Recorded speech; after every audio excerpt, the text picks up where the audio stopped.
Ace of Coins energy, someone could be starting some kind of, like simula talaga, no? Parang something na stable, pinagtitibay, no? So may ganong klase ng energy. Okay, may goal siyang pagtibayin ito. Okay? May goal siya na ito ay in-nurture, alagaan hanggang dulo. But definitely kakasimula pa lang. Okay? This is the beginning, this is the start. Okay? Let us see more. What about that?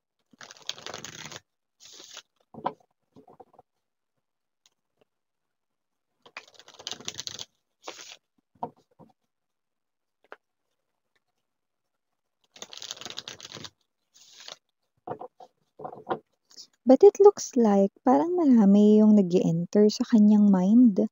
Medyo yung energy niya rito is parang ini-entertain niya ano man yung mga naiisip niya rito, no? And I do see that these are not just something na mere messages lamang, no? Pero ang mga ini-entertain niya sa kanyang thoughts ay something negative. Ay, no? Nangyayari rito. Okay? Ano kaya yun? Parang in other words, no?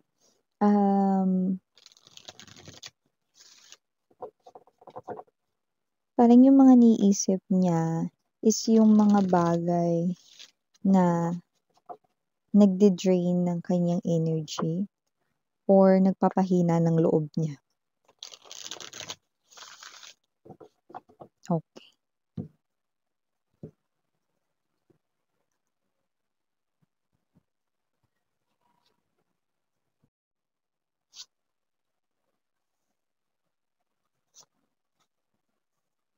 Hmm?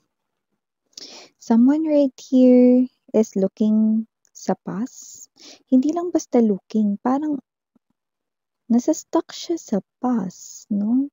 Keeps on turning back sa past. Yun ang nakikita natin dito, no? But I don't see that that's your energy.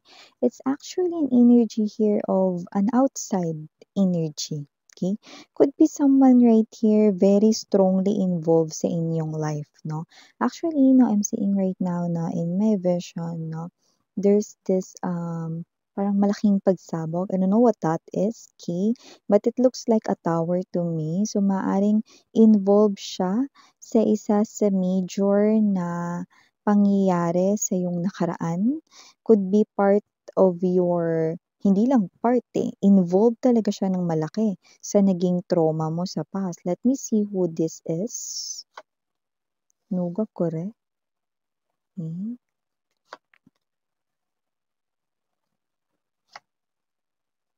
Oh. I think I know who this is. Mon in reverse, 10 of coins. This is his or her own energy. Now we've got the 5 of swords, no? Okay, 5 of swords, that's what I'm seeing, no, in my vision right now, no? Pero ito yung ating ibinaliktad. I mean, ito yung ating inilapag, no, dito. So I do see that with the 9 of swords energy, this person right here has this big problem. Okay, and with the 5 of swords, I think this person right here now is thinking of some kind of strategy on how to fight. Okay, that's what I'm picking up because he or she feels like na nasa loob siya ng isang war, no? But with that word, binaliktad, pwedeng binaliktad niya kayo in the past or bumaliktad talaga yung mundo ninyo dahil sa kanya, no? Nag-upside down talaga, no? Yeah, let me see. Oh, ganun talaga. Bottom of the deck, we've got the Fool.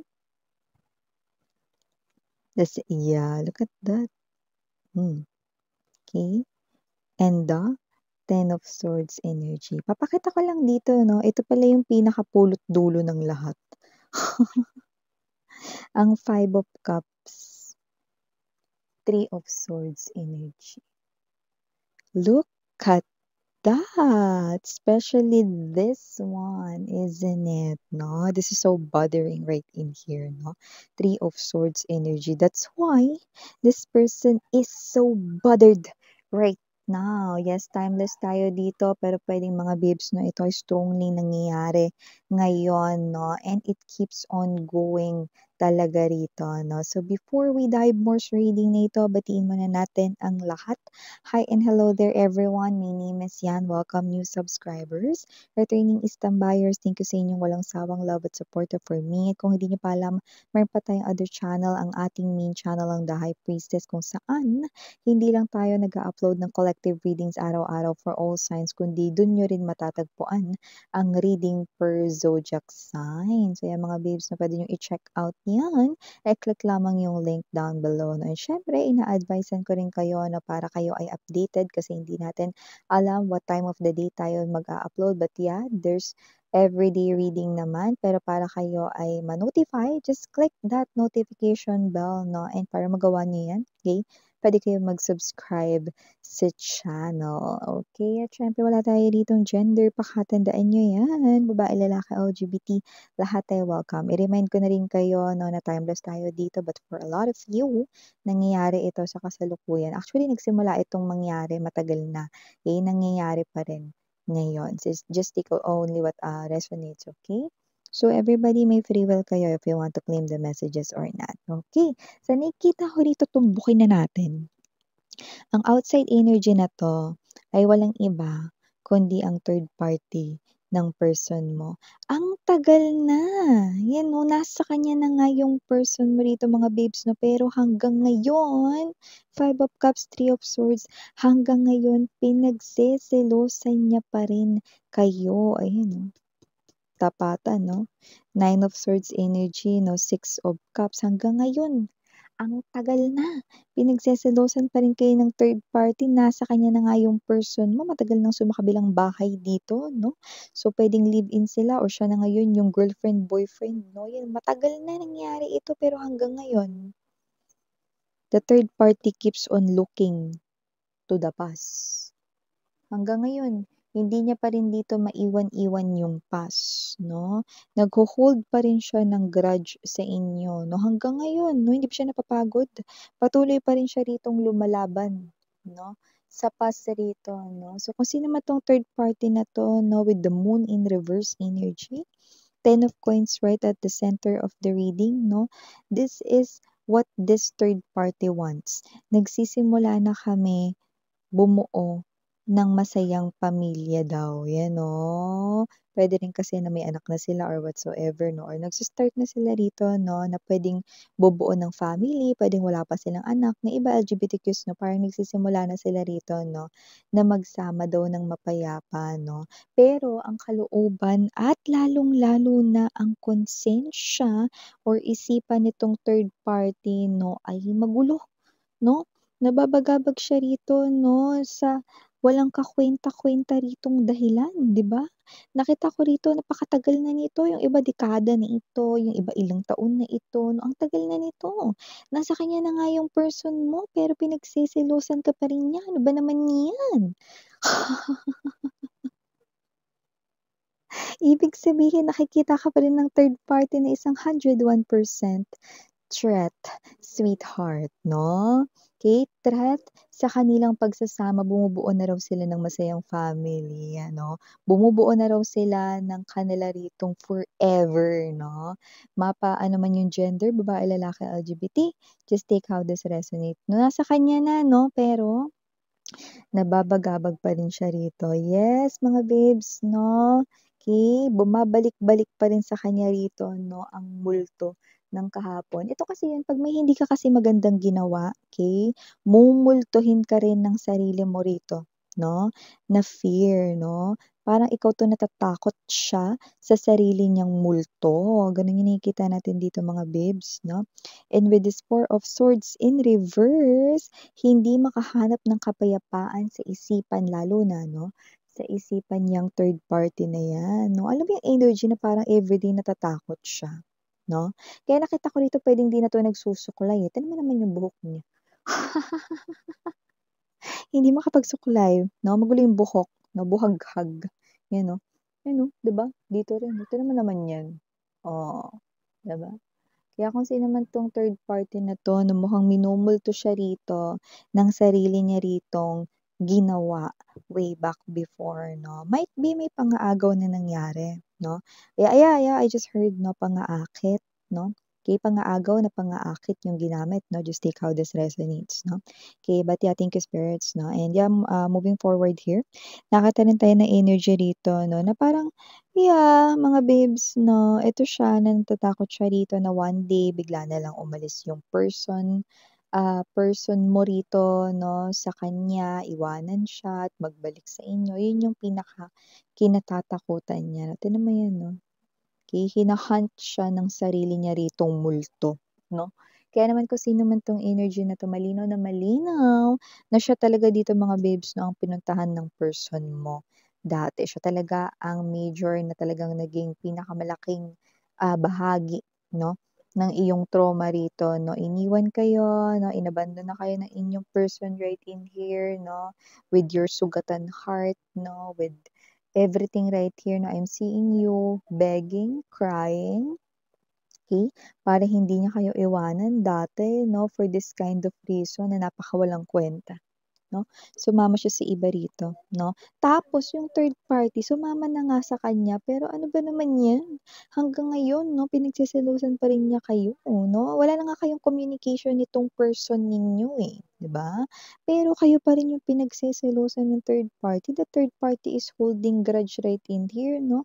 Medyo mga babes magko-comment lang ako rito 'no, hindi bilang isang psychic reader ninyo, kundi bilang isa rito 'no na na tagapakinig 'no, kung mailalagay ko rito ang aking sitwasyon sa tagapakinig 'no, parang gusto ko lang mag-comment, "Hoy babae, hoy lalaki, medyo makapal naman yung mukha mo dun." 'Yan 'no. Ikaw na nga yung nang-agaw ng partner ni collective, ikaw pa ngayon yung may ganang mag-hold talaga ng grudge or magkimkim ng galit kay collective. Aba teka nga naman 'no, nakakapamewang ito mga babes 'no, yung pamewang hanggang kilikili. Eh, 'no, kaya kung sino man 'tong energy na 'to 'no, alam mo kasi takot 'yan 'no, pero minumulto siya rito ng sarili niyang gawain 'no, dati 'no. That's why this Three of Swords 'no is definitely very extreme 'no, to the intense 'no, na itong energy na 'to 'no is someone who really, not just broke the relationship 'no, but also, broke dito yung mga pangarap ninyo sana together with the person na inagaw niya. So, kung sino man 'tong energy na ito nakikita natin dito 'no, that definitely this is the energy here of someone 'no, na nakikita natin dito na hindi mapakali, okay.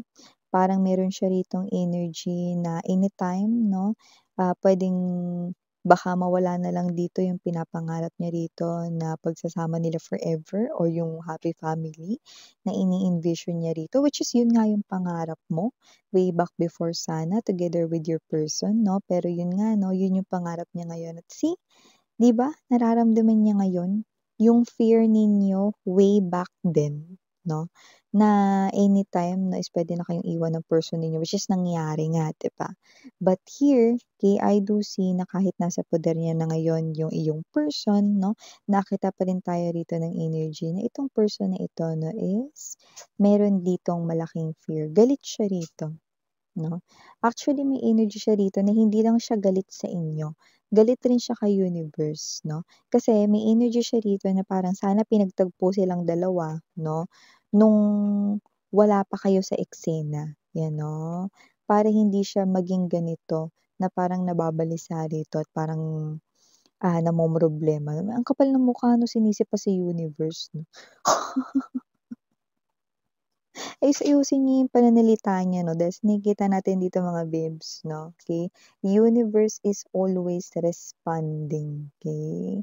So, nangyayari ang lahat ng mga bagay dahil may dahilan. Ngayon kung minumulto siya rito ng sarili niyang gawain, okey, yun ay ang pagba-bounce back lamang ng karma, 'no? Remember we have two karmas, one is good karma and the other one is bad karma. So, this person right here is actually the bouncing karma is the bad karma, okay.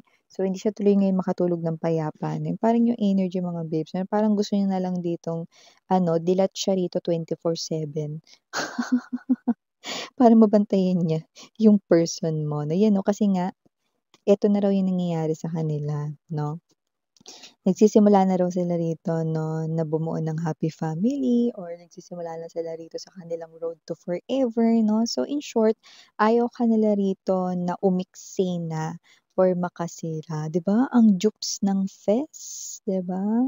Ang jupal ng fes kung sino man itong energy na 'to, 'yan, okey. So yeah, I know what you're feeling right now. Parang ako minsan wala na nga akong ginagawa rito, nanahimik na nga lang ako tapos Gina-G pa rin siya sa'kin or parang selos na selos pa rin siya sa'kin na yes, selos na selos pa rin siya sa'yo, Five of Cups, Three of Swords, okey. So, yeah, kahit wala kayong communication or hindi kayo, nagkikita ng iyong person 'no or wala talaga as in putol talaga yung connection ninyo, okey, the third party is still bothered because of you. So yeah, for the initials right here was yes, we do have no, unahin na natin Victory V. Okay. We also have here the letter I din dito. Nandito rin mga babes, no, ang letter C. We also, yeah, okay, maybe someone's nickname is Vic, no? Or pwedeng yun yung shortcut na might be Victoria, no? Or what else? No, Victor or whatsoever, no? But definitely this person here wants victory out of this situation. Okay, aside from those letters, yes, we do have no iba pang mga initials right in here. We also have here the letter O, nandito rin ang letter A. Mawawala ba naman ang letter F? Nandito rin ang letter N. And last but not the least, we have here the letter K. So yeah, these are all the messages we've got right here for you, sweethearts. Thank you so much for your time here, babe. Again, I'm Yuriana Onni. Sarang heyo, love and light. Annyeong.